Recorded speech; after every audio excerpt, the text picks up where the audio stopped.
Istrinya tercinta Terus Khadijah bagaimana radhiyallahu hubungan anha dengan anak saya yang sekolah di pesantren, Pak? Saya nanya, qala qad khasyitu ala nafsi. Terima kasih Bapak. Aku Assalamualaikum mengkhawatirkan warahmatullahi diriku akan celaka. Bismillah. Assalamualaikum warahmatullahi wabarakatuh. Alhamdulillah hamdan katsiran thayyiban mubarakan fi kama yuhibbu rabbuna wa yarda. Asyhadu la ilaha illallah wa asyhadu anna Muhammadan abdur rasulullah la nabiyya ba'dah. Nah, seperti itu ya sapaan kita dah sore hari ini di program live interaktif meneladani akhlak Rasulullah sallallahu alaihi wasallam. Program ini alhamdulillah sudah berlangsung sekitar 3 bulan. Sejak bulan Ramadan sekitar itu ya. Baiklah, tentunya program ini juga diasuh oleh Dr. Sufyan Baswedan Hafizahullah Ta'ala. Nanti kita akan bersapa, dan untuk bertelepon atau menanyakan persoalannya seperti apa sih akhlak Rasulullah SAW itu di 021 212 32 333 seperti yang tertera di layar. Baiklah, dan acara ini juga direlay oleh radio anggota RTVC. Apa aja tuh? Radio Sahabat Tegal, Radio MD FM Probolinggo, Radio Gema FM Bontang, lantas Radio Hang FM Batam. Kemudian Radio Al Hikmah Banyuwangi, Radio Tuah FM Riau, lantas Radio Madinah Caruban, kemudian Radio Amuba Pangkal Pinang, dan Radio Dai Tengaran, juga Radio Sago FM Sumatera Barat, terakhir Radio AM Albina Bekasi. Itulah 10 radio yang merelay langsung acara ini. Dan pendengar radio bisa bertelepon juga ke sini ya, 021 212 32 333. Saya ulang untuk pendengar radio ya, 021 212 32 333. Itu ya, kami tunggu teleponnya ya. Baiklah, kita sapa dulu Ustaz ya. Ya, Assalamualaikum warahmatullahi wabarakatuh Ustaz Zuna. Waalaikumsalam warahmatullahi wabarakatuh. Masya Allah, seger sekali nih. Habis tidur siang ya. Masya Allah. Ustadz, alhamdulillah kita bisa berjumpa lagi. Kita juga senang sekali bisa bertemu. Dan Ustadz, kami senang sekali diluangkan waktunya untuk kami di sini bisa bertanya, bisa mencari ilmu dan menimba ilmu dari sekelumit yang ilmu yang ada pada Ustadz di sini. Nah, Ustadz, ini langsung saja pertanyaan. Ini sekarang 1 Muharram ya Ustadz ya, libur ya Ustadz. Tanggal merah ya. Kok kita tugas ya Ustaz? Gak apa-apa ya Ustaz ya, ikhlas ya Ustaz.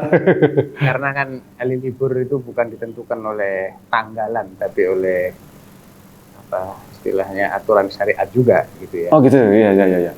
Oh, kalau gitu. memang tidak ada yang mengharuskan secara syar'i untuk libur dan bekerja itu bisa mendatangkan pahala, kenapa enggak? Masya Allah, benar lah Masya Allah. Ya sambil duduk, sambil ngobrol, bisa sharing-sharing ilmu gitu aja, Masya Allah. Begitu, alhamdulillah. Ustaz, ini langsung aja nih Ustaz. Ini ada yang penasaran Ustaz. Bertepatan dengan hari ini nih Ustaz. Jadi begini. Iya. Gini Ustaz, pertanyaannya. Assalamualaikum warahmatullahi wabarakatuh Ustaz Sofyan. Baiklah, ini Ustaz monitor suara tanah? Iya. Monitor? Langsung. Oh, taib. Ya, monitor. Ini mengenai terkait dengan 1 Muharram ini, Ustaz. Seperti ini pertanyaannya. Benarkah perayaan Tahun Baru Hijriyah adalah kebiasaan Syiah? Karena mereka yang memulainya. Lantas, bukankah tahun Hijriah dimulai oleh Khalifah Umar bin Khattab? Sedangkan orang Syiah sangat benci kepada Umar bin Khattab. Nah, itu bagaimana sebetulnya, Ustaz? Baik, bismillah, alhamdulillah, wassalatu wassalamu ala rasulillah wa ala alihi wa sahbihi wa wala amma ba'd. Kalau tanggal 1 Hijriyah, 1 Muharram itu diperingati oleh Syiah, saya tidak tahu, tapi yang jelas tanggal 10 Asyura iya. Kalau tanggal 10 Asyura, kalau tanggal 1 Muharram diperingati oleh Syiah mungkin baru. Tapi yang jelas itu memang tidak pernah dianggap oleh sahabat Rasulullah Shallallahu Alaihi Wasallam maupun 2 generasi setelah mereka sebagai hari yang istimewa. Oh gitu. Jadi mereka tidak mengistimewakan tanggal 1 Muharram. Oh gitu. Sebagai tahun baru, enggak. Nah, Ya. oleh karena itu ya kita tidak perlulah menganggap itu suatu hari yang istimewa. Iya. Karena kalau kita istimewakan nanti kita bisa terjerumus pada semacam tasyabuh ya, tiru-tiru. Mereka orang-orang Muslim punya penanggalan Masehi. Iya. Nanti yang orang-orang Tionghoa punya penanggalan Imlek, dan tiap tahun baru mereka menganggap sebagai hari raya kan? Iya. Hari raya 1 Masehi, 1 Januari tahun baru Masehi atau Imlek. Nah, terus kita kok ikut-ikutan merayakan tahun baru Hijriyah kita. Iya. Padahal Nabi SAW tidak mengistimewakan tanggal 1 Muharramnya itu sendiri. Para Iya. sahabat sepeninggal beliau juga tidak mengistimewakan, sehingga tidak ada alasan secara syar'i untuk menganggap hari ini sebagai hari yang istimewa. Biasa-biasa aja. Iya. Kalau bulannya Bulannya? termasuk bulan suci memang. Bulan Muharram, Alhamdulillah. sebagaimana pernah kita jelaskan, Dzulqa'dah, Dzulhijjah, dan Muharram ditambah bulan Rajab itu adalah Ashhurul Hurum, bulan-bulan haram alias bulan-bulan suci. Iya. Khusus bulan Muharram ya, bukan tanggal 1 Muharram aja, tapi bulan Muharram secara Satu bulan keseluruhan. full ya, 1 bulan full. 1 bulan itu kita sangat dianjurkan untuk berpuasa sunnah. Nabi SAW bersabda, afdhalus siyam ba'da Ramadan siyamu syahrillah al-Muharram. Iya. Sebaik-baik siam setelah siam Ramadan, setelah puasa Ramadan adalah puasa di bulannya Allah, yaitu bulan Muharram. Iya. Seperti itu, Masya Allah. Terutama lagi adalah tanggal 10-nya. Dan untuk tanggal 10 yang dikenal dengan puasa Asyura itu, kita dianjurkan untuk puasa juga tanggal 9-nya supaya tidak menyamai orang-orang Yahudi gitu. Ya, begitu. Mengenai puasa itu sendiri, Ustaz, bisa setiap hari seperti kita treatment seperti bulan Ramadan gitu apa setiap hari gitu atau sampai mentok gitu gimana? Kalau setiap hari Nabi tidak pernah melakukan kecuali di bulan Ramadan memang. Oh gitu. Jadi gimana dong? Sebulan suntuk puasa itu nggak pernah dilakukan oleh Nabi kecuali di bulan Ramadan. Oh gitu. Nah lantas?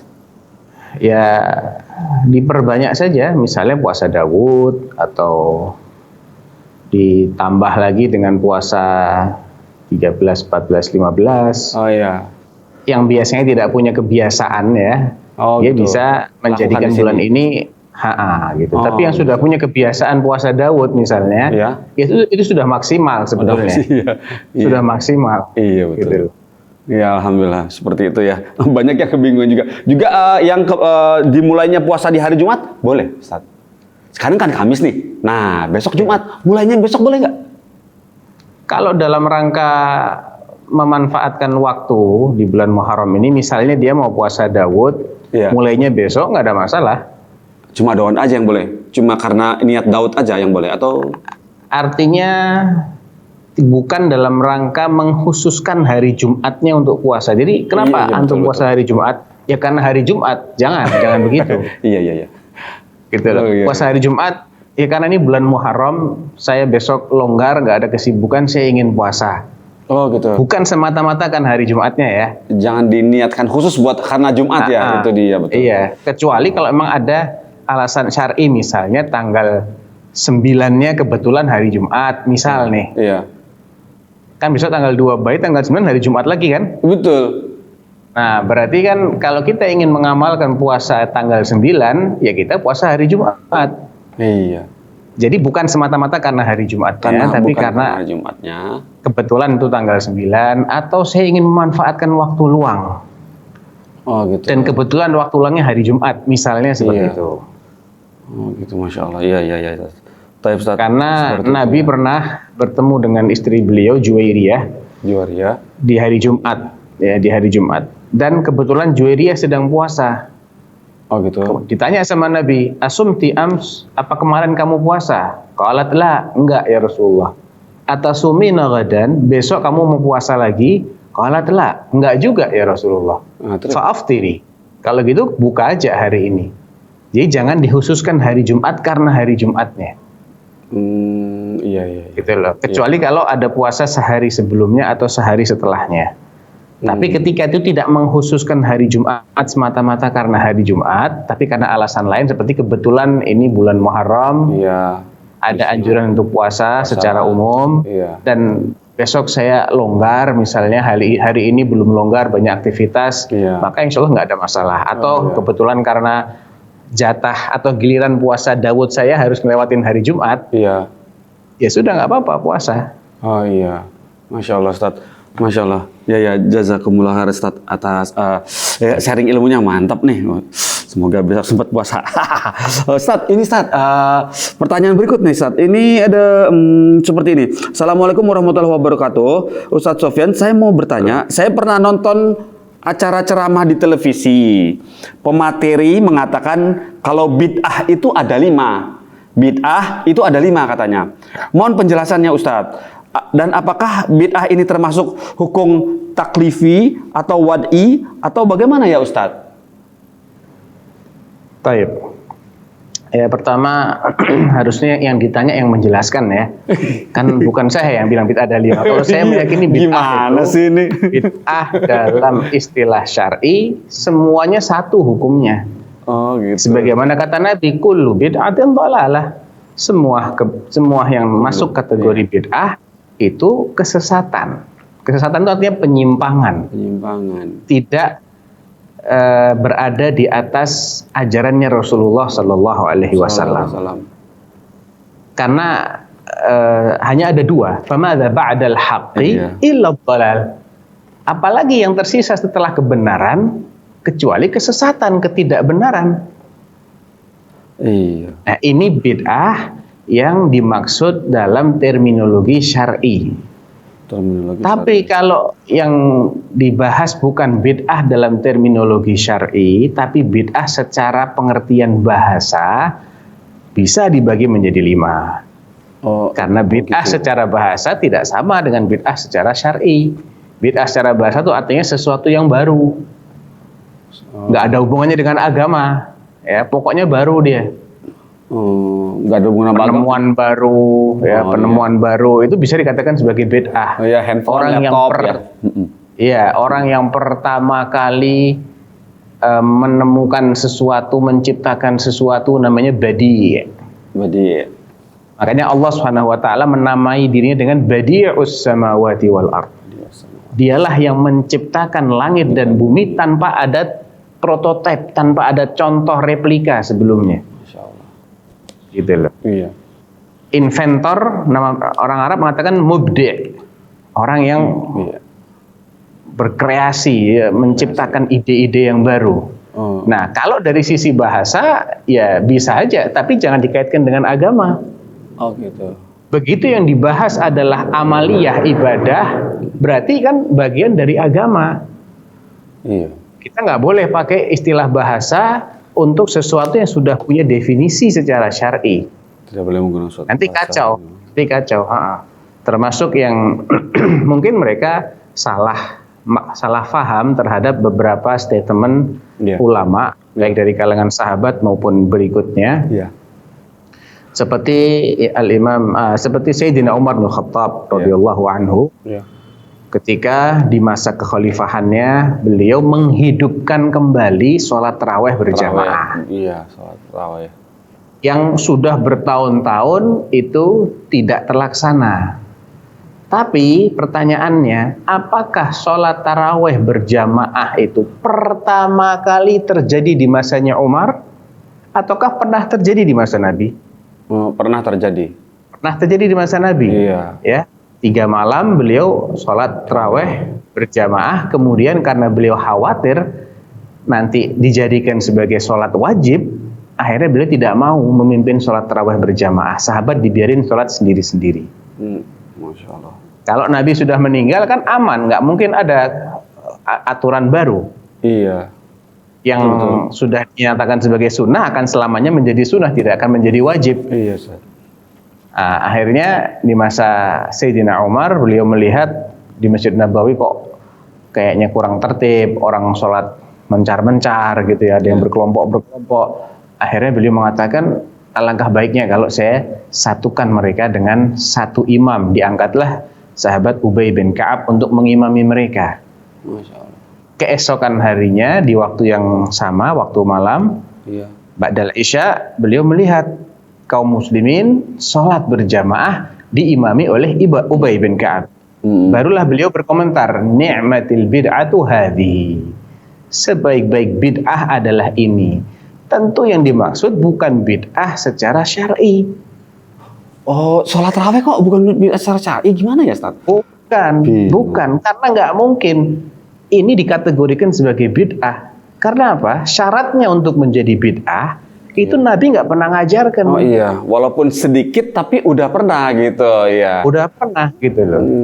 Jadi itu hanya ya bid'ah secara bahasa dan itu pun nisbi, relatif. Relatif artinya bagi orang yang belum pernah sholat tarawih berjamaah bersama Nabi, nah buat mereka itu bid'ah.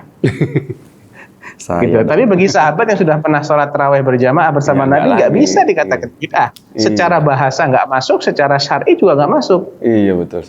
Nah, mungkin karena adanya riwayat-riwayat seperti ini Iya. dan dia salah dalam memahami, akhirnya muncul klasifikasi bid'ah menjadi 5. Ada bid'ah wajib, ada bid'ah mustahab, ada Iya. bid'ah jaiz atau mubah, ada Iya. bid'ah yang makruh, ada bid'ah yang haram. Ya Iya. ini jelas pembagian bid'ah yang tidak boleh kita terima kalau yang dimaksud adalah bid'ah syar'i. Iya. Karena Nabi jelas-jelas mengatakan kullu Kullu semua. bid'atin Iya. dhalalah. Semua bid'ah, tentunya bid'ah yang dimaksud oleh Rasulullah adalah yang berkaitan dengan Syar'i. otoritas beliau. Otoritas beliau itu mengajarkan syariat. Iya, ibadah. Iya, ibadah. Beliau tidak diutus oleh Allah dalam rangka menciptakan sarana-sarana atau menciptakan hal-hal yang bersifat duniawi, tidak. Beliau diutus untuk yu'allimuhul kitab wal hikmah, mengajarkan Alkitab dan al-hikmah, sunnah, mengajarkan bagaimana manusia menghambakan dirinya kepada Allah. Sehingga semua yang berkaitan dengan tata cara ibadah, sekali lagi ya, tata cara ibadah. Tata cara ibadah. Kapan dianjurkan untuk sholat, untuk saum, dengan cara apa, Iya. berapa, ya penempatannya, penentuan waktunya. Di Ini mana? semua adalah bagian dari otoritasnya Rasulullah SAW sebagai syari' yang mengajarkan syariat. Tidak boleh ada bid'ah dalam bab ini. Tapi kalau bagaimana supaya kita bisa menghafal Al-Quran, bisa membaca Al-Quran, Pakai metode. bisa mempelajari Al-Quran, silahkan mau dibuat kitab Iqra, Iya. ya, mau dengan cara murotal, Iya, ya murotal murotal. pakai kaset Iya, atau Umi, pakai ya, CD, metode Umi, ya, metode ya, atau Umi. pakai flash disk atau Flash pakai disk. aplikasi HP, itu hanya sarana. Sarana. Dengan sarana. Metode ya, metode Itu ya. tidak masuk dalam pengertian bid'ah. Iya. Nah, bagaimana kita bisa memahami Al-Quran? Kita perlu belajar bahasa Arab. Iya betul. Ustaz. Maka Pak, para ulama merumuskan ilmu nahu, ilmu sharaf, ilmu balaghah. Iya. Itu hanya sarana Sarana. Ya. dalam rangka kita supaya bisa mempelajari bahasa Arab. Itu bukan bid'ah. Itu bukan bid'ah. Gitu. Kadang mereka mencampur adukan sehingga mengatakan harus ada bid'ah yang hukumnya wajib. Contohnya apa? Merumuskan ilmu nahu, sharaf, ilmu tajwid. Itu salah paham dalam mendudukkan mana yang masuk kategori bid'ah dan mana yang tidak bisa kita masukkan ke dalam bid'ah. Pokoknya kalau sifatnya itu sarana untuk mewujudkan sesuatu yang diperintahkan secara syar'i, Iya. maka dia tidak masuk dalam kategori Bid'ah. bid'ah. Nah, karena kita tidak menganggap sarana ini sebagai bagian yang tak terpisahkan dari agama, enggak. Iya. Gitu loh. Itu iya. Iya, Ustaz. Haji menggunakan naik pesawat terbang itu Iya. nggak bisa dikatakan bid'ah. Iya. Makan pakai sendok, adzan pakai mikrofon, nggak bisa dikatakan bid'ah. Karena hatta ketika listrik padam pun kan adzan tetap dianjurkan, nggak berhenti gara-gara mikrofonnya Iya, rusak, betul. kan begitu. Nggak ngaruh, tetap azan. Nggak Iya. ngaruh, tetap aja gitu loh. Iya betul Ustaz, Masya Allah. Dulu belum ada mikrofon, muadzinnya naik ke menara. Naik ke atas menara, iya. Pilihkan orang yang lantang suaranya. Intinya kan suara itu bisa tersampaikan. Intinya itu. Iya. Ya mau disampaikan dengan cara mikrofon atau dengan cara apa, itu tidak menjadi ajaran agama itu sendiri gitu. Iya. Ya Ustaz, mulai ngerti Ustaz. Masya Allah Ustaz. Dapat seperti jadi memang bid'ah secara syar'i ada sendiri dalam ranahnya otoritas Rasulullah SAW. Iya. Atau lagi bid'ah secara bahasa gitu ya. Cara Yang tadi. bahasa. Nah, Nabi yang mengatakan tadi. akuntu bid'an minar rasul. Aku ini bukan rasul yang pertama kalinya, bukan. Oh iya betul. Pakai kata-kata bid'an, Rasul ayatnya yang terakhir, begitu. iya.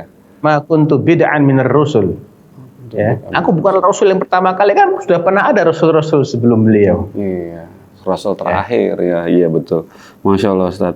Alhamdulillah Ustaz, jazakumullah khairan Ustaz atas jawabannya. Ini adalah gini Ustaz. Pertanyaan ini agak lucu sedikit ya Ustaz, jangan ketawa. Assalamualaikum warahmatullahi wabarakatuh.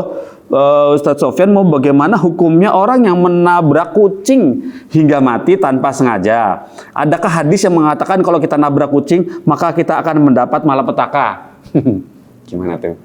Saya belum pernah dengar hadisnya.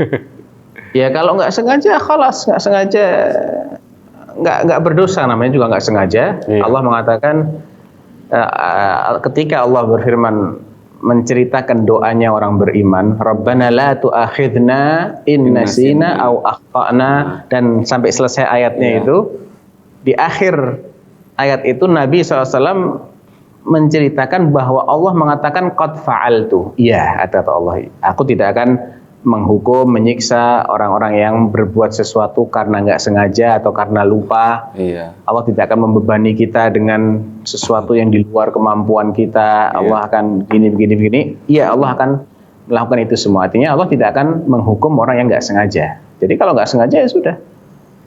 Oh, Masya Allah. Kalau nggak sengaja terus sampai mati gimana Ustaz? Mati kan? Itu kucingnya mati Ustaz? Nggak apa-apa? Kalau kucing ini kalau ada yang punya, ya, ada pemiliknya, ya, kita harus memberikan ganti rugi kepada pemiliknya. Iya, yang sejenis. Tapi kalau kucing liar, ya sudah liar, nggak ada yang punya, gitu loh. Iya. Tapi secara hukum syar'i dia tidak berdosa.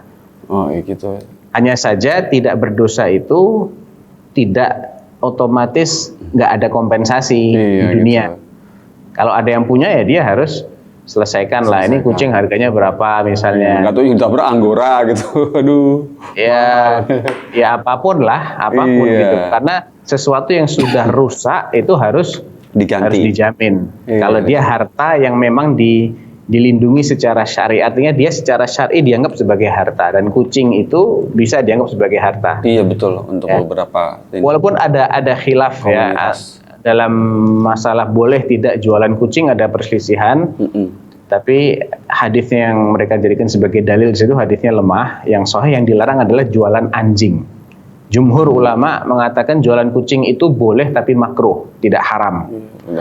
Berarti dia masih termasuk harta karena boleh diperjualbelikan. Ya, ciri khas harta itu boleh diperjualbelikan dalam Islam. Tukar dengan uang. Ya, baiklah Ustaz. Alhamdulillah seperti itu tidak dihukum karena tidak sengaja gitu ya. Baiklah Ustaz, ini ada penelpon masuk. Alhamdulillah. Kita sapa dulu boleh Ustaz ya.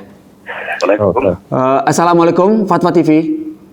Assalamualaikum. Ya, waalaikumsalam. Dari Bapak siapa di mana? Abu Ramsa di Lampung. Abu Hamzah di Lampung. Silakan Pak. Ustaz, Assalamualaikum Ustaz. Abu Rasa ya. Iya, silakan. Pertanyaannya di luar materi bisa Ustaz? Emang kita nggak ada materi khusus di sini. Silakan Bapak. Ini hukumnya apa Ustaz ya? Misalkan seorang istri pada saat menyusui, dia ada air susunya tapi nggak langsung dikonsumsiin di neneknya, tapi lewat gelas Ustaz. Masukin gelas, diperes, dikop, terus melalui sendok gitu loh. Sedangkan kondisi bayinya itu beratnya lama-lama menurun gitu loh. Itu hukumnya gimana ya Ustaz? Jazakumullah khair. Assalamualaikum warahmatullahi wabarakatuh. Waalaikumsalam. Jangan diputus dulu Pak. Pak Rasya. Masih tersambung? Iya. Ditunggu Ustaz mau bicara. Artinya yang ditanyakan boleh tidak menyusui bayi tapi tidak langsung, ataukah yang dimaksud apakah tindakan itu yang mengakibatkan bayinya kurus itu tetap diperbolehkan? Karena ini ada dua masalah yang saya agak bingung. Yang Bapak tanyakan kalau gitu sih boleh-boleh aja, nggak ada masalah. Tapi kalau gara-gara itu bayinya menjadi kurus, ya jangan gitu. Tetap itu bisa dianggap sebagai persusuan. Artinya kalau itu wanita itu bukan ibunya dia, tapi si bayi disusui dengan cara diperaskan susu kemudian disendokin sampai kenyang selama 5 kali, itu menjadi ada hubungan persusuan. Tapi yang dipermasalahkan sekarang hukum syar'inya ataukah dampak yang diakibatkannya. Kalau memang secara medis, menurut keterangan ahli-ahli kedokteran atau ya ahli gizi anak, itu berbahaya untuk kesehatan si janin misalnya dengan cara seperti itu. Padahal si ibu bisa menyusui secara langsung, maka hendaknya dia menyusui secara langsung. Tidak boleh menimbulkan sesuatu yang sifatnya mudarat. Ya. Dapat gambarannya, Abu Rasya? Ya, saya ya, Tat. Iya. Wa'alaikum. Wah, sama-sama Bapak. Oh. Abu Rasya, terima kasih banyak sudah Assalamualaikum. bertelepon kepada kami. Alhamdulillah. Sambil menunggu telepon, ini ada penerangan yang masuk lagi, Ustaz. Nah, ini dia. Assalamualaikum warahmatullahi wabarakatuh, Ustaz Sofyan. Saya mau tanya, mengapa Allah menciptakan babi dan anjing yang sudah mutlak haram dimakan? Dan mengapa Allah menciptakan neraka? Bolehkah minta penjelasannya, Ustaz? Iya. Tapi Ustaz, tunggu dulu sebelum dijawab, ada telepon masuk. Mana mau Ustaz dulu kan? Yang ini atau telepon? Ya sudah, yang masuk dulu nggak apa-apa. Iya, kasihan udah telepon. Ya, Assalamualaikum, Fatwa TV. Waalaikumsalam. Masya Allah, dari Bapak siapa di mana? Pak Muzakkar dari Padang. Pak Muzakkar dari Padang. Oh, Masya Allah. Pertanyaannya Silakan. ini Pak, tentang bacaan ayat dalam salat. Saya mendengar dari Ustadz pembacaan ayat itu tidak boleh menurun. Artinya di rakaat pertama dibaca surah Ikhlas, di rakaat kedua dibaca surat Wadduha. Atau misalnya di rakaat pertama Al-Ma'un, di rakaat kedua surat-surat dalam Al-Quran yang panjang tuh. Bagaimana penjelasan itu Ustaz? Apa benar itu keterangan bagaimana Ustaz? Oh, Iya, kalau sifatnya tidak boleh sih nggak begitu, Pak. Kalau nggak boleh itu kan konotasinya haram. Ya, Enggak. Cuman makruh saja. Makruh itu artinya boleh, tapi sebaiknya jangan mundur. Ya, pembacaan itu misalnya kalau surat itu nomor urutnya tadi 98 di rakaat pertama, Ya. maka surat berikutnya setelah 98. idealnya Tapi itu begitu. bukan suatu keharusan, tidak. Karena Nabi pernah salatul lail, beliau membaca surat Al-Baqarah, kemudian setelah itu An-Nisa, kemudian Al-Imran. ya. Jadi Oh, tidak diputar. dibaca urut. Artinya itu boleh berarti. Bukan sesuatu yang dilarang. Tapi memang lebih baik membacanya itu sesuai dengan urutan mushaf. Iya. Iya. Maju Tapi suratnya. boleh saya. Boleh. Yang nggak boleh itu kalau membaca ayatnya yang mundur, Pak. Nggak boleh. Jadi misalnya gini, surat Al-Ikhlas dibaca dari ayat 4 dulu, kemudian ayat 3, ayat 2 nggak boleh. Iya. Harus dari ayat pertama. Tapi kalau suratnya sendiri, susunannya tidak dibaca Nah, misalnya, dari yang awal ke belakang, nggak ada masalah. Rakaat pertama- Misalnya Al-Ikhlas, terus Tabat Yada, nggak ada masalah. Rakaat kedua surah 80. Boleh ya? Nggak apa-apa. Jadi kan dianjurkan itu Ustaz. Sebaiknya Dianjurkannya sebaiknya urut ya. berurutan. Mm-mm. Ya. Terima kasih Ustaz. Ya, sama-sama, Pak. Assalamualaikum. Waalaikumsalam warahmatullahi wabarakatuh. Masya Allah. Alhamdulillah. Terima kasih Bapak Muzakkar dari Padang tadi ya, Sumatera Barat. Bagaimana Ustaz jawaban yang tadi? Baik, pertama Allah Subhanahu wa taala tidak menciptakan sesuatu yang 100% jelek. Apapun itu ciptaan Allah. Iya. Termasuk neraka, termasuk iblis, Termasuk babi. Ustaz. sumber bagus, semuanya terpakai. kesesatan, Iya. ya kan? Yang mencelakai nenek moyang kita dan mencelakai anak cucunya Adam. Iya. Itu tidak 100% jelek. Ada sisi baiknya. Iya. Mana sisi baiknya? Sebagai ujian. Nah, itu dia. Sehingga orang yang tidak tergoda oleh iblis itu istimewa. Karena manusia punya hawa nafsu dan ada yang goda, dia nggak tergoda. Iya. Seandainya manusia ini tidak ada yang menggoda, apa hebatnya orang yang nggak tergoda? Iya. Apa istimewanya orang tidak tergoda? Apa istimewanya orang yang taat kepada Allah? Nggak ada istimewanya, karena memang tidak ada yang menghalang-halangi dia, tidak ada yang, bukan menghalang-halangi, tidak ada yang mengiming-imingi dia, memberikan janji-janji palsu. Dia nggak punya syahwat, nggak punya hawa nafsu. Iya. Jadi pertama begitu, Allah Subhanahu wa Ta'ala ketika menciptakan sesuatu, kita harus yakin karena Allah itu menamai dirinya dengan Al-Hakim. Al-Hakim artinya segala tindakan, keputusan dan perbuatan Allah mengandung hikmah. Iya.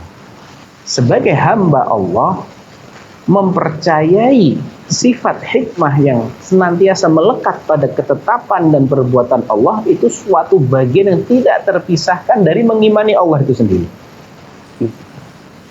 Oleh karena itu, pertanyaan seperti ini, kalaupun itu muncul, maka muncul tapi tidak boleh menjadi alasan untuk tidak taat kepada Allah sampai tahu apa hikmahnya. Nggak boleh. Iya. Karena hakikat dari beriman kepada Allah itu adalah pasrah. Pasrah. Iya. Kan udah percaya toh Allah itu maha bijaksana, Allah maha tahu, percaya. Allah maha adil, Allah maha penyayang, pengasih, pemurah dan sebagainya, sifat-sifat mulia. Percaya nggak masalahnya? Percaya. Sekarang zat yang maha tadi menciptakan makhluk yang namanya neraka. Masa sih sia-sia Allah ciptakan?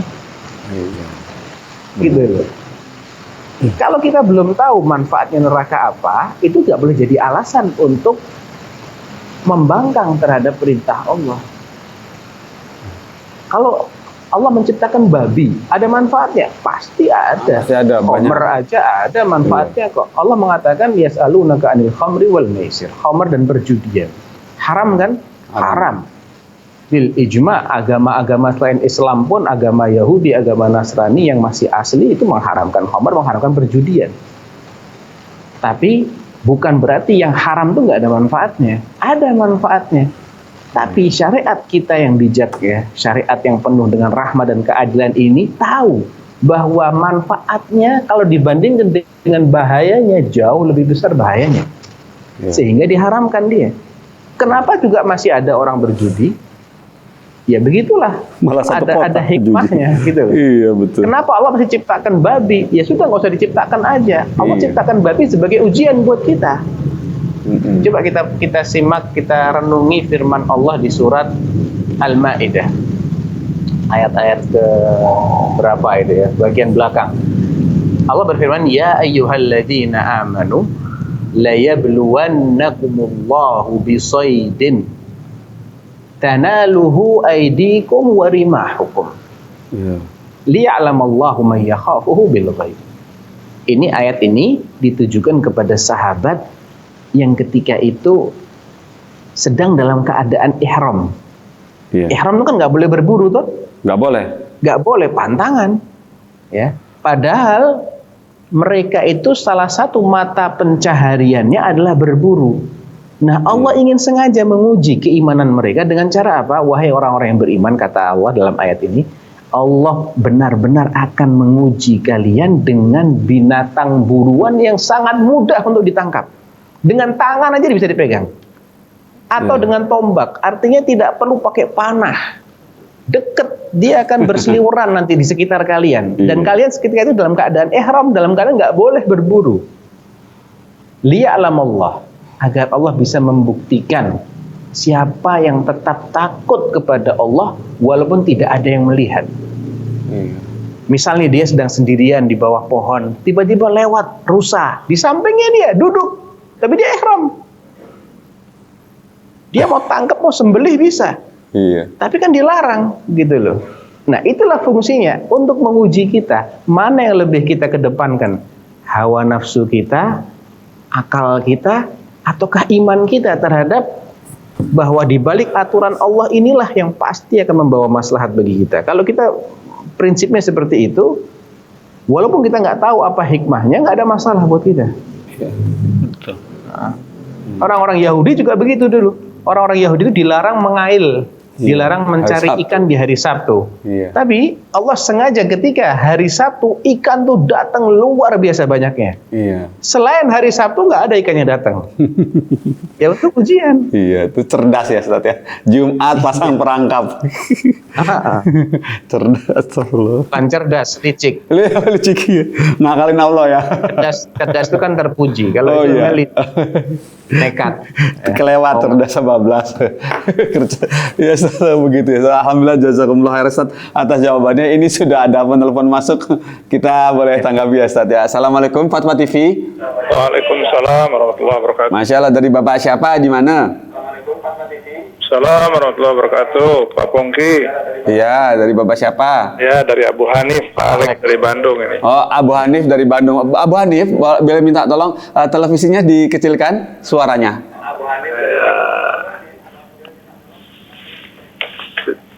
Baik, terima kasih Pak Pongki. Iya, Abu Hanif, monggo. Assalamualaikum warahmatullahi wabarakatuh. Ustaz Sofyan, gimana sehat? Waalaikumsalam warahmatullahi wabarakatuh. Alhamdulillah sehat, Pak Hanif. Ada dua pertanyaan nih. Yang pertama, Iya, Pak Alex ini, Pak Alex. masalah Masya Allah. bulan Muharram, Ustaz. Iya.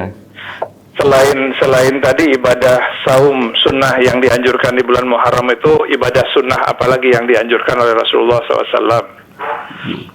Itu yang pertama. Yang kedua mengenai akhlak Rasulullah SAW. Kita kan diperintahkan Allah untuk mencintai Rasul SAW. Tapi kita tidak boleh gulu terhadap Rasulullah SAW atau berlebihan terhadap Rasulullah SAW. Yang Anda ingin tanyakan, perbuatan gulu terhadap Rasulullah SAW itu seperti apa, Tad? Iya. Itu aja. Terima kasih. Jazakallah khair. Assalamualaikum Abu Hanif. Waalaikumsalam warahmatullahi wabarakatuh. Monggo Ustaz. Ada satu hadis yang cukup populer ya, dan banyak jalur-jalurnya. Hadis itu menganjurkan agar seseorang memberi atau berbagi rezeki lah, berbagi kenikmatan dengan keluarganya pada hari Asyura. Tapi hadis ini diperselisihkan validitasnya oleh para ulama. Ada yang menghasankan hadis ini, ada yang mengatakan tetap dhaif. Nah, kalau kita mengambil pendapat yang menghasankan, maka selain puasa pada hari Asyura ada anjuran untuk tausiah alal iyal. Tausiah alal iyal itu ya berbagi rezeki lah. Oh iya. Memberi Bersedekah sedekah, gitu? Oh, hadiah, ya semacam itu. Ya, bersedekah. beri apakah yang membuat mereka senang gitu. Iya. Secara khusus itu yang Ana tahu ya. Ana tidak ingat apakah ada atau tidak mengetahui apakah ada perintah lain yang khusus berkaitan dengan bulan Muharram ini. Iya, Ustaz. Adapun tentang sifat hulu, seperti apakah perbuatan hulu kepada Rasulullah Sallallahu Alaihi Wasallam? Ada beberapa yang dicontohkan. Maksudnya dicontohkan itu artinya Nabi SAW mengkategorikannya sebagai perbuatan yang berlebihan.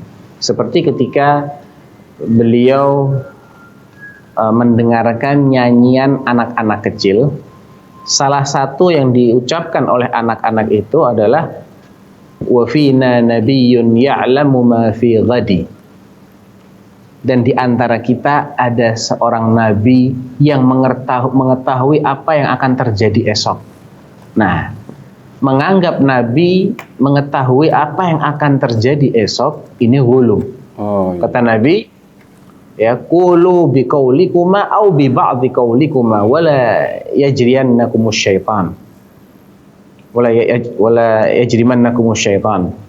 Kalian boleh mengucapkan sebagian yang lain, jangan yang tadi itu jangan diucapkan gitu loh. Jangan sampai kalian itu terseret oleh syaitan sehingga menisbatkan kepadaku apa yang itu tidak boleh dinisbatkan kepada Nabi. Jadi kalau menganggap Nabi mampu melakukan A, B, C, D, E atau mengetahui A, B, C, D, E tanpa ada dalil, dan itu hakikatnya pada dasarnya adalah ilmunya Allah atau milik Allah atau kekuasaan Allah, ini jelas masuk kategori ghulu. Contoh, menganggap Nabi mengetahui yang ghaib. Iya. secara mutlak. Ini jelas batil ini. Ya. Karena Allah sendiri menyuruh Nabi mengatakan dalam Al-Quran, "Qul la ya'lamu man fis samawati wal ardil ghaiba illallah." Katakan wahai Rasulullah, tidak ada seorang pun di langit maupun di bumi yang mengetahui yang gaib kecuali Allah. Masya Allah. Ya. Iya. Kemudian menganggap Nabi apa misalnya dapat menolong seseorang di hari kiamat dengan sendirinya. Ya, ini juga sikap hulu kepada Nabi SAW, karena Nabi SAW beliau menyampaikan kepada karib kerabatnya sampai kepada putrinya, bibinya, amminya. Mereka semua disuruh berusaha untuk mencari keselamatan diri mereka. Ya Abbas, am Rasulillah. Ya Safiyah, ammatu Rasulillah. Ya Fatimah, binta Rasulillah. Wahai Abbas, paman Rasulullah. Wahai Safiyah, bibinya Rasulullah. Wahai Fatimah, putrinya Rasulullah. Masing-masing dipesan oleh Rasulullah, anqidhi nafsaki minan nar.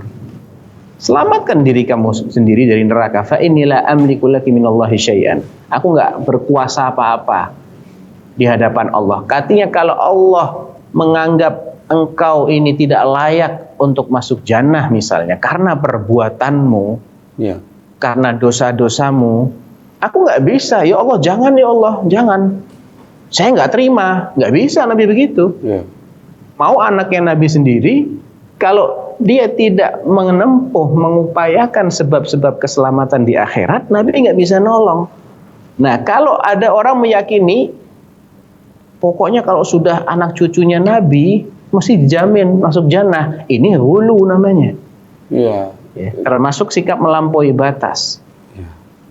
Atau meminta syafaat kepada Nabi. Ini juga sikap hulu, karena syafaat itu miliknya Allah. Hanya Allah yang memiliki syafaat. Nabi itu, kalau Allah izinkan, Nabi bisa mengajukan syafaat.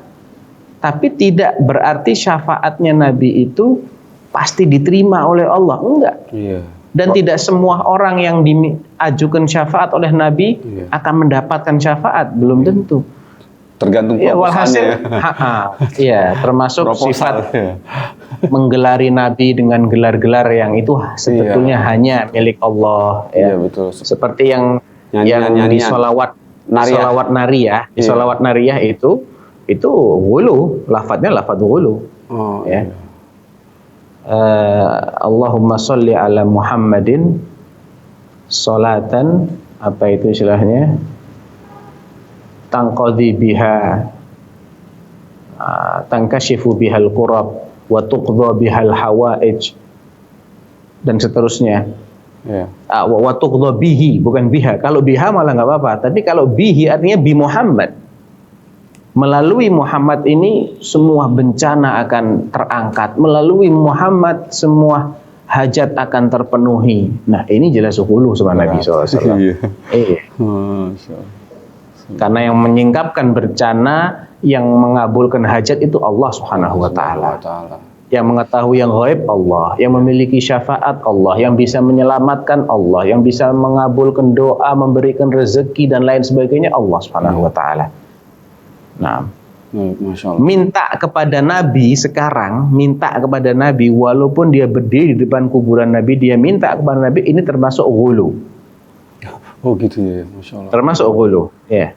Boleh kita ziarah kubur, Iya. bagus ziarah Jangan minta kubur, apa-apa. tapi jangan mengajukan permintaan apapun kepada siapapun. Iya. Justru yang diajukan adalah kita meminta kepada Allah untuk yang sudah dikubur. Ampuni dia. Kita mengucapkan assalamu alaika, itu kan kita mendoakan kebaikan untuk Nabi.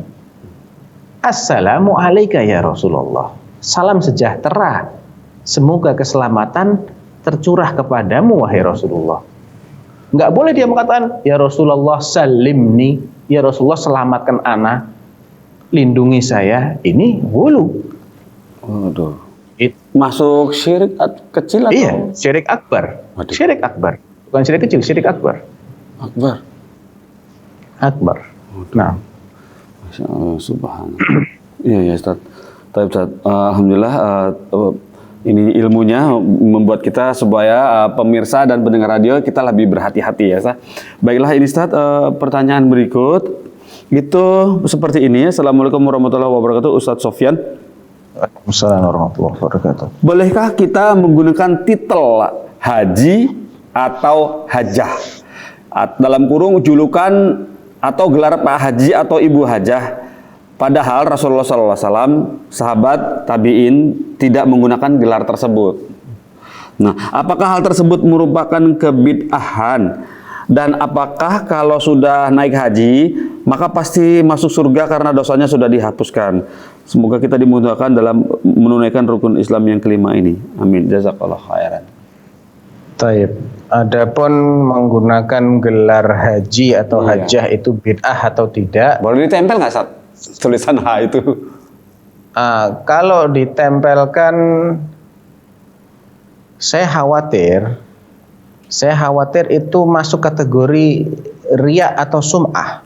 Oh gitu. Kan dia memberitahukan saya sudah haji.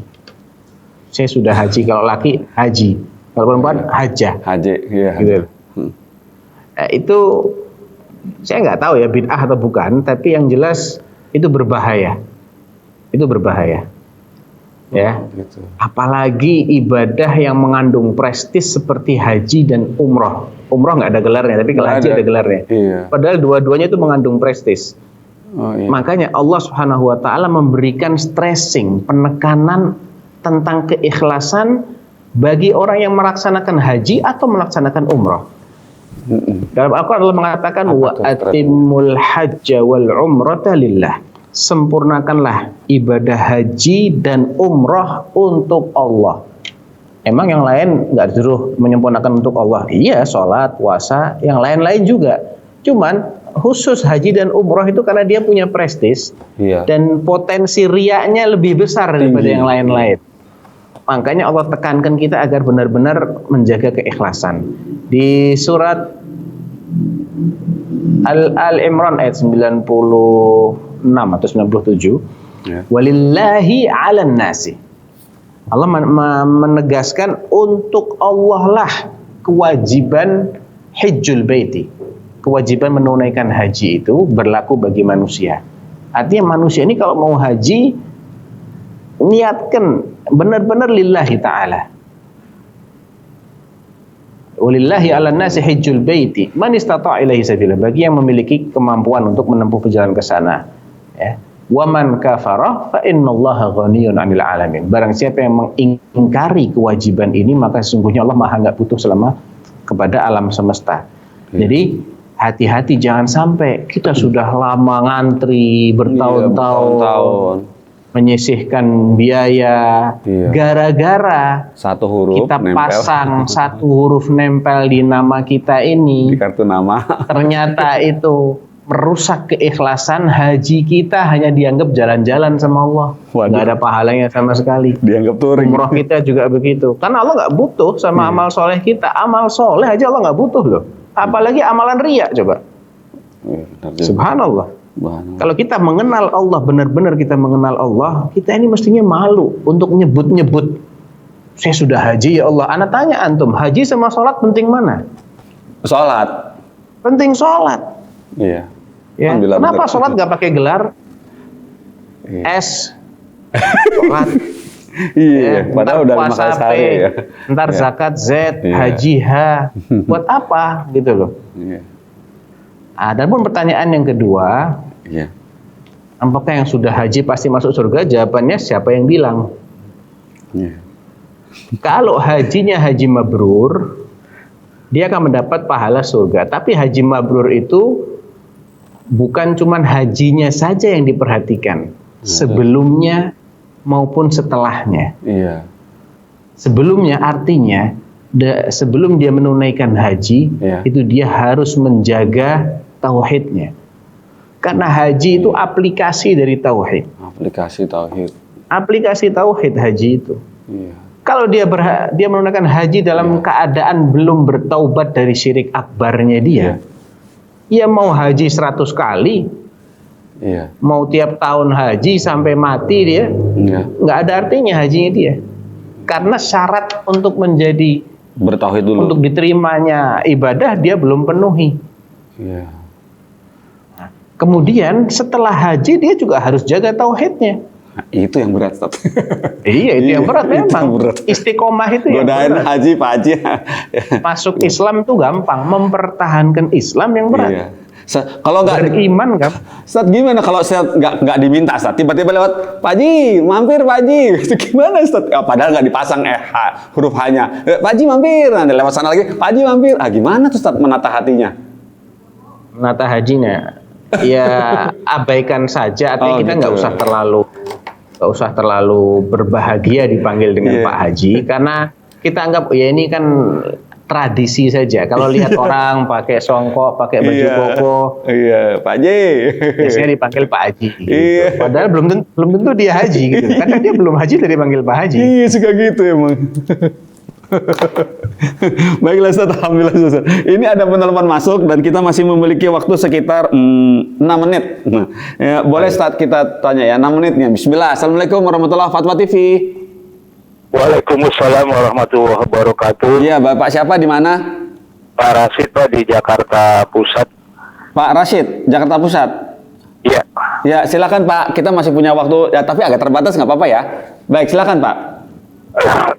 Begini Pak Ustadz, terkait dengan syafaat, kan ada hadis sahih banyak saya dengar terkait dengan syafaat dari teman yang soleh.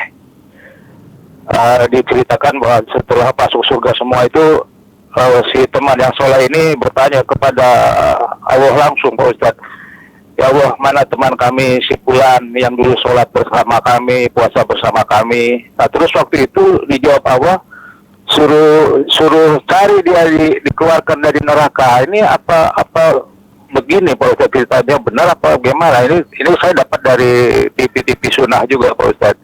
Nah, ini mohon pencerahan dari Pak Ustadz tentang syafaat dari teman yang soleh. Terima kasih. Assalamualaikum Waalaikumsalam warahmatullahi wabarakatuh. Terima kasih Pak Rashid.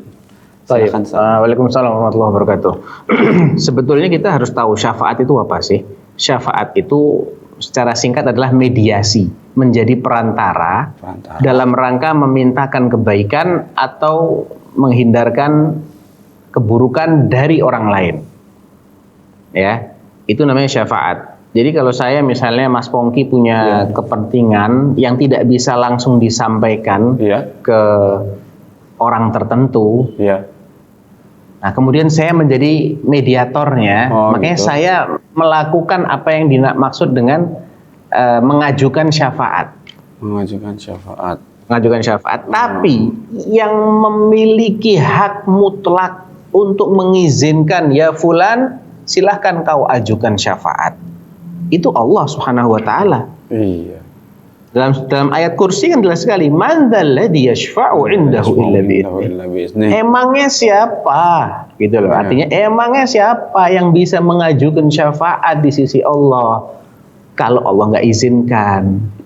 Jadi sekarang syafaat itu haknya siapa kalau begitu? Hak Allah, hak Allah gitu loh. Hatta Nabi SAW, kalau Allah belum kasih izin nggak bisa apa-apa. Iya. Hatta itu syafaat yang merupakan syafaat terbesar Rasulullah. Asy-syafa'atul uzma alias al-maqamul mahmud. Yang akan dimintakan oleh Rasulullah SAW di padang mahsyar nanti. Ketika manusia sudah kalut semuanya, nggak sabar dalam kondisi yang sangat dahsyat, yang panasnya luar biasa karena matahari didekatkan oleh Allah, mereka berenang di keringat masing-masing. Mereka ingin segera mendapatkan pengadilan. Mereka datang ke Adam, minta kendong sama Allah supaya segera memulai hisab. Adam, aduh Allah lagi marah hari ini. Saya malu, saya punya dosa, minta kendong. Lu melempar ke Nabi Ibrahim melempar ke Musa kepada Nabi Isa, dan akhirnya kepada Rasulullah. Udah nggak ada lagi kan? Iya, habis. Apa kata Rasulullah? Analaha. Itu bagian saya. Apakah langsung minta, ya Allah mulailah hisab? Enggak. Rasulullah sujud dulu di bawah arsy. Sujud menghaturkan puji-pujian kepada Allah Subhanahu wa Ta'ala selama yang Allah kehendaki, dengan memanjatkan Asmaul Husna yang baru beliau ketahui ketika itu. Setelah itu Allah baru mengatakan, ya Muhammad irfa' ra'sak, sal tu'tah washfa' tushaffa'. wahai Muhammad, angkat kepalamu, mintalah, engkau akan diberi, ajukan syafaat, akan diterima. Wah, Syafaat. nah, Masya Inilah izin. iya, udah Belum ditawarin ada duluan ini, ya. mau sampai kapanpun nggak akan selesai itu Nabi sujud. Dibuka dulu pintunya sama Allah ya Ustaz ya. Untuk dibuka dulu. Di surat An-Najm Allah mengatakan wa kam min malakin fis samawati la tughni syafa'atuhum syai'an illa min ba'di ay ya'dzana Allahu liman yasha'u wa yarda. Iya. Berapa banyak malaikat, jangankan teman kita yang manusia biasa yang punya salah, punya dosa, malaikat sekalipun tidak bisa mengajukan syafaat kepada siapapun kecuali setelah Allah izinkan dan setelah Allah ridhoi. Jadi ada dua syarat, izin Allah bagi si Izin. pengaju syafaat, Iya. bagi yang akan mengajukan syafaat, Iya. dan ridho Allah bagi yang akan mendapatkan syafaat. Oke. Kalau Allah tidak meridhoi yang akan menerima syafaat, mental syafaatnya. Iya, Ustaz. Iya. Itu. Jadi siapapun itu memang benar orang yang mati syahid akan diberi kesempatan untuk Iya. mengajukan syafaat. Iya. Anak kecil yang meninggal, ya, Al-Quran, kemudian apa tadi, teman yang soleh, Iya. Nabi SAW, Iya. malaikat. Ya. Ada kesempatan-kesempatan yang akan Allah berikan. Tapi kita jangan minta kepada mereka, kita minta sama Allah. Iya, betul. Ya Allah, izinkan si fulan mengajukan syafaat untukku dan terimalah syafaatnya dia. Jangan, ya Rasulullah kasih saya syafaat, salah alamat. Salah alamat. Yang berhak mengizinkan kan Allah, yang berhak menerima dan menolak juga Allah. Jadi mintanya sama Allah, jangan sama yang lain. Iya, Masya Qul Allah. lillahi syafa'atu jami'ah, kata Allah. Katakan segala macam syafaat itu miliknya Allah. Jadi kalau minta syafaat kepada selain Allah, syirik akbar. Oh, astagfirullah. Hati-hati. Hati-hati. Hati-hati. Baiklah Ustaz, alhamdulillah Ustaz. Ya seperti itu. Alhamdulillah sudah tak terasa nih Ustaz. Sudah 1 jam ya, alhamdulillah Ustaz. Jazakumullah khairan Ustaz atas waktu yang diluangkan untuk kami di sini. Di sini juga ada teman-teman di sini, masuk semua di sini. Kemudian terima kasih jazakumullah khairan atas pemirsa pendengar radio. Kami juga minta maaf nih. Ya, pertanyaan belum sempat kami jawab ya. Semoga pekan depan Ustaz masih bisa meluangkan waktu lagi Ustaz ya. Amin, alhamdulillah, masya Allah. Baiklah Ustaz, kita tutup acara ini, alhamdulillah dengan kafaratul majlis. Subhanakallahumma wa bihamdika, asyhadu an la ilaha anta, astaghfiruka wa atubu ilaika. Wassalamualaikum warahmatullahi wabarakatuh. Terus bagaimana hubungan dengan anak saya yang sekolah di pesantren, Pak? Saya nanya, Qala qad khasyitu ala nafsi. Terima kasih Bapak. Aku mengkhawatirkan diriku akan